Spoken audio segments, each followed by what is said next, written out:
salaamaaleykum Serigne Pape Diallo ñu gën la xam ci Zator Mbaye nga nekk ci mairie Mermoz Sacré-Cœur nekk tamit ancien député nekk aussi conseiller du président de la République Macky Sall ñu di la wax rek salaamaaleykum. alors waaleykum salaam Amadou maa ngi lay nuyu bu baax di nuyu ñi seetaan ANN TV di nuyu ñiy déglu ANN FM mais également ñi nga xam ne ñu ngi safoo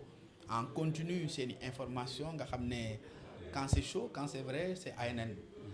bu amul nëbboo bu amul dara lu ñuy nëbb rek ANN ku bëgg am loo fësal aussi jàpp naa ne ANN alors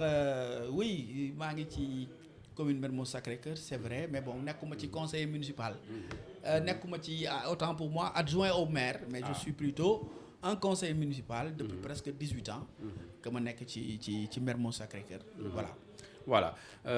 wax nga ko depuis 18 ans yaa ngi ci Mermoz Sacré-Cœur en tant que conseiller municipal nan nga duggee ci mairie bi. alors mairie bi maa ngi ci dugg parce que d'abord man dama di militant mouvement associatif maa ngi dugg ci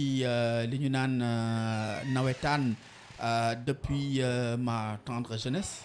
je peux dire que depuis déjà 1994 ci la njëkk flirté ak li ñu naan le mouvement nawetaan à travers l'ASC Sacré-Cœur qui m'a permis je crois boobu ma nekk un des plus jeunes d'ailleurs ci mouvement bi mais avant ça ci sama école bi ma doon jàngee école Sacré-Cœur j'étais membre du club culturel Éveil j'en ai même été le président en un moment donc dama teel a yëngu ci li nga xamante ne moo di yëfi mouvement associatif ba vers les années 96 97 ma commencé gis mairie bi ni muy doxee man nekkoon ki nga xam ne da doon représenter parti politique ci révision exceptionnelle yooyu amoon parce que boobu y avait la refonte ma participer ci ba ma ci participer xool gis affaire yi ndeysaan ki nga xam ne moo nekkoon suñu président commission le directeur Souleymane Wade yàlla na ko yàlla yërëm ne ma mais booy mbay yow am nga avenir ci lii et je voyais les choses dans mon environnement qui se passaient mu am lu ma d'accord am lu ma d'accordul am lu ma neex am lu ma neexul. mais ñuy fàttali AFP nga nekk. AFP laa nekk mais jamono boobu sax URD laa nekkoon. parce que jaar naa URD. 98 quand même ba 2000. def naa fa passage bu gàtt. et bon je me suis dit d'ailleurs commission boobu URD laa fa doon représenter. et puis je me suis dit mais écoute pourquoi pas il faut que ma nekk conseiller municipal dem fa ñuy décider ma mën a décider yàlla dogal. élection ñëw Abdoulaye Wade gagné ñu tas communes yi bi ñu leen tasee après délégation spéciale j'étais très proche du président de la délégation spéciale bi fi nekkoon le président Babacar Ndoye mu may won yu bëri may gis yu bëri et je me suis dit man daal lii daal je pense que war naa ko mën noonu laa duggee ci maire bi en 2002 ma nekkoon le plus jeune conseiller municipal et di jàng j'ai vécu beaucoup de choses ci biir lu baax comme lu xawul baax xam naa ne bu émission bi demee dinaa revenir ci ay anecdotes yu bëri yoo xam ne dund naa ko ci mairie Mermoz Sacré-Cœur. waaw mairie Mermoz Sacré-Cœur lan mooy délimitation. alors mairie Mermoz Sacré-Cœur ñu ngi ko am na wet gi nga xam ne dafa tiim géej muy wet ga jëm côté Mermoz am na wet goo xam ne li ñu naan commune Fann Point E moo ko délimité am na beneen wet bu nga xamante ne commune Sicap Liberté maanaam Liberté 4 Liberté 6 extension moo ko wër ak beneen wet gu nga xam ne Wakaam moo ko délimité kon boo xoolee tey suñu mairie dafa doon mairie bu yaatu. mairie bu yaatu tey daanaka mën naa ne xëy na le siège économique tey buy transféré wu de la ville vers secteur bi jàpp naa ne suñu commune nekk na aujourd'hui le réceptacle premier ndax tey la plus grande entreprise du Sénégal bi nga xam ne mooy ëpp lu muy dugal gafaka ci Sénégal ci xaalis Sénégal muy Orange fii la nekk fii la siège am nekk d'ailleurs mi ngi jàpp ci bu baax ci liggéeyu mairie bi su ngeen gisee poste de santé ba la ñu naan Mermoz daanaka ñoom ñoo ko réalisé boo demee aussi Sicap Kër Góor gi réalisé nañ fa espace yu bëri te au-delà même de cette entreprise il y a beaucoup d'autres entreprises yoo xam ne ñu ngi fii ci commune bi. am na ay Elton.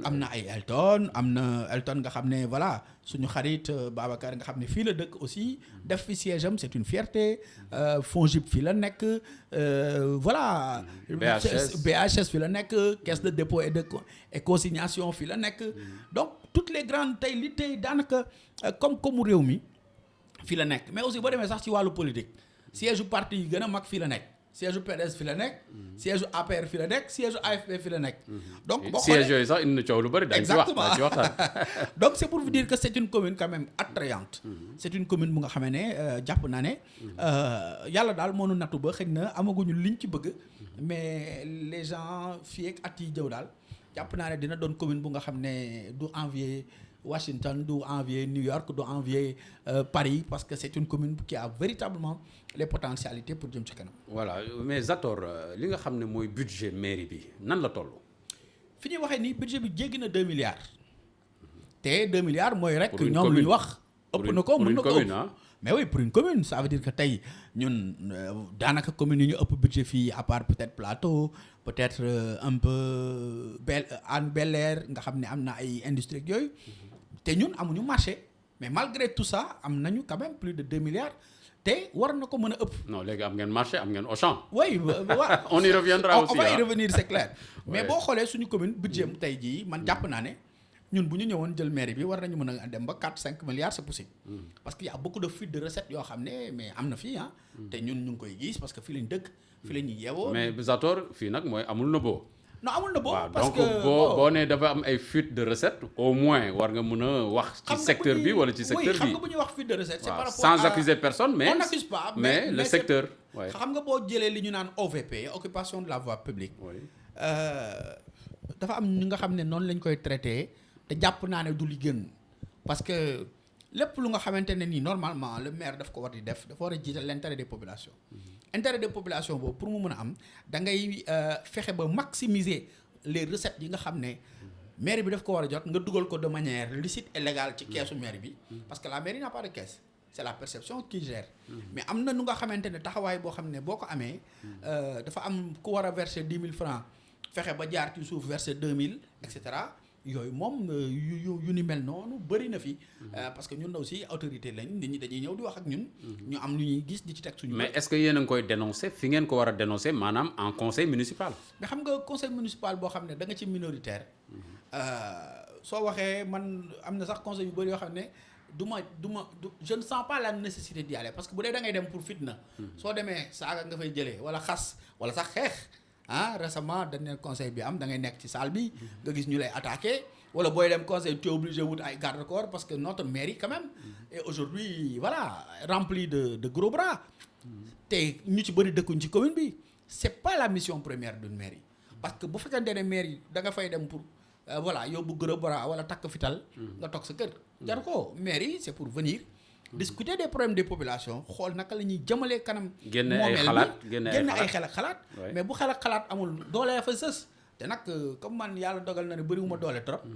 te li ma mën a jongante daal mooy boo bëri woon doole sax xeex moom daa réglewul dara daan naa xeex nag parce que mairie bi am na anecdote yoo xam ne dañ ko nettali ci kanam parce que xeex nañ ci dóor nañ ñu ci agressé nañ ñu ci lu na daj nañ ko mais c'était pour que mairie bi mën a egsi fii waaw pour maire bi mën a yegsi fii tudd nga ko sànq aussi nee nga amu leen marché ma ne la am ngeen Auchan waaw histoire Auchan créé woon na coow lu bari te dama gis ne maire Mermoz Sacré-Cœur Auchan yi dañ fee bari ci superficie bi loolu nan la demee yéenay toog di joxe autorisation yi délibération yeeg yooyu yéen a koy joxe waa conseil municipal bi. man daal li ma jàpp mooy su ma juumulee c'est la mairie qui a beaucoup plus de Auchan sur le territoire national. ndax fii am nañ fi ñetti Auchan ci suñu commune suñu aire communale. te dama bëgg revenir tuuti ci histoire historique gu patrimoine foncier bu maire bi. xam nga ñun bi ñu nekkee mandat bi commencé 2002 après la délégation spéciale suñu maire bi fi nekkoon di madame Aminata Sokhna Thiam maa ngi koy nuyu dañu def délibération daal ne dañuy dem ci SICAP. demander leen ñu jox ñu du patrimoine pour que ñu mën a defar ay aires de jeu pour population yi xale yi am fu ñu fubalee mag ñi am fu ñu et cetera. loolu moo indi espace bii nga xamante ne Auchan fa la nekk tey ca nekk ci wetu boulangerie jaune bi parce que ñun dañ ko xeex au prix de notre vie man mii di wax ak yow dëgg jàpp na ma ci xeex boobu. ah bon oui. parce que on s'est battu. parce que bëgguloon woon Auchan. non boobu c'était même pas Auchan. boobu ay d'accord. promoteurs privés lañ ko joxoon. ñu façon yéene cantiniser ko. te ñu jàppoon ne ñun zone bi du zone boo xam ne dañ fi war a def marché. comme li xew ci yenn communes yi. on s'est battu avec l'appui des populations. lu ne fekk nañu ci suñuy rakk yu bëri ñi jàppoon nañ leen ci ñi dem nañ ci prison et cetera. on a mené ce combat là parce que combat boobu c'était un combat de principe ñun wuti ñu ci woon dërëm boobu xam nga lu ñu ci amoon ngëm-ngëm jàpp ne lii patrimoine bi c'est patrimoine commune bi la alors moom ba mu egsee ci la fi fekk patrimoine bi moom Barthélémy Diaz l'actuel maire ñëw voilà l'actuel maire ñëw moom indi ay xalaatam yi pexeem daal di ne Auchan la fiy def ça a créé beaucoup de problèmes parce que les populations riveraines n'en voulaient pas parce que dañu ne woon foofu nañ fa def aire de jeu vraiment li ñu waxoon loolu lañ fay def genre mini stade et cetera moom mu ne Auchan la fay def benn protocole d'abord ak benn société bu ñu doon wax 37.5 boobu déggoon nañ ci jamono jooju mu amoon sous location ba Auchan bi fii il a fallu l'intervention de l'ex-maire Khalifa Sall pour Auchan bi nit ñi mën ko fi implanter parce que les populations étaient carrément... Quel a été le rôle de Khalifa Sall? Parce que xam nga Khalifa c'est le mentor de Barthélémy. Son deuxième mandat il le doit à Khalifa Sall. Et comment? Parce que c'est l'un des maires au Sénégal boo xam ne il n'a pas eu le courage de diriger sa liste parce que simplement son bilan était piètre amuloon bilan bu mu présenté fii suñu population yi alors pour ce faire il s'est caché dans la liste a été dirigée par madame Soham Wardini qui est aujourd'hui maire de la ville de Dakar moo jiite liste boobu moom il a été quatrième sur la liste parce que jigéen la ñuy def góor jigéen moom mu duggaat en quatrième position donc dans la tête des populations les gens votaient pour Khalifa Sall mais les gens ne voulaient pas voter pour Barthélémy et lui il le savait parce qu'il le disait même d'ailleurs. Khalifa Sall ou Soham Wardini? mais surtout Khalifa parce que xam nga local yi passé dafa amoon connotation particulière les gens disaient pour ou contre Khalifa avec l'histoire de Taxawu Ndakaaru donc vous avez vu un peu ce qui s'est passé à Dakar donc et Khalifa menant sa campagne les gens disaient écoute mais ñun bu ñu voter on vote pour Khalifa. C'est ça qui a fait que la liste Taxawu Dakar a pu triompher. Nous, notre liste malheureusement était deuxième boobu xam naa ne bii di ñëw incha allah nous allons prendre notre belle revanche mais pour revenir sur l'histoire de Auchan pour won Sénégalais yi rek nit ñi principe yi ñu am mais foog nga yeggali Khalifa Sall nan la def ba convaincre alors dafa def fi benn réunion fii foraine fii woo population yi ñëpp ñëw mu ñëw expliquer Auchan dina def lii jàpp leen ci kërëb parce que Auchan bi mu amee blocage Auchan wala ak ñi nga xam ne ñoo doon liggéey ak moom bi ñu amee blocage fii parce que les populations se sont opposées d'ailleurs même le dossier dem na ba tribunal pour vous dire à quel point les populations étaient vraiment opposées à ce projet-là alors ci la ñu dem ñoom jaar par la ville de Dakar pour demander le soutien du maire Khalifa c'est dans ce sens que le maire a tenu une réunion sur fi nga xam ne fa la Auchan bi nekk tey foofu lañ ko def ñu ne non population yi dañuy ñëw déjà matériel bi ñu fay def c'est pas un matériel fixe à tout moment mën nañ ko dindi bon wax bi nar a dem di tirer ba après voilà le Auchan est venu s'installer ce n'est pas le seul Auchan boo jéggiwaatee ba dem wetu kër Cheikh Béthio am na beneen Auchan bu nga xam ne c'était un terrain privé lu ci dugal mairie bi terrain boobu c'était un terrain privé mais ñëpp gisoon nañ Barthélémy en moment wàccoon sax di jàmmarloo ak mécaniciens yi fa nekkoon loolu nag xëy na nag mag muy naan ndox mu tàng suukar saa tax parce que terrain boobu du terrain mairie bi du terrain ville de Dakar c'était un terrain privé. maanaam daal kuy upp sàmm yàpp jàmbur am na loo ci soxla. foog naa ko. donc il a mené ce combat là ba loolu am. c'est pour vous dire que écoute des fois nga gis ko mu défendre des principes ànd ak France dégage le matin ngoon si mu autorisé Auchan daf may yóbbu ci rek li sama maam doon wax naan cere ji ñebe ngi ci. parce que ni ma ko xamee jàpp naa ne am na lu nga xam ne c'est pas fait comme ça de manière gratuite. C'est facile nag de nekk ci télé bi yuuxu c'est pas parce qu'on crie le plus fort qu'on a raison je ne le pense pas. Je ne le pense vraiment pas et l'histoire nous donnera raison sur yu bëri yu nga xam ne am na ci mairie.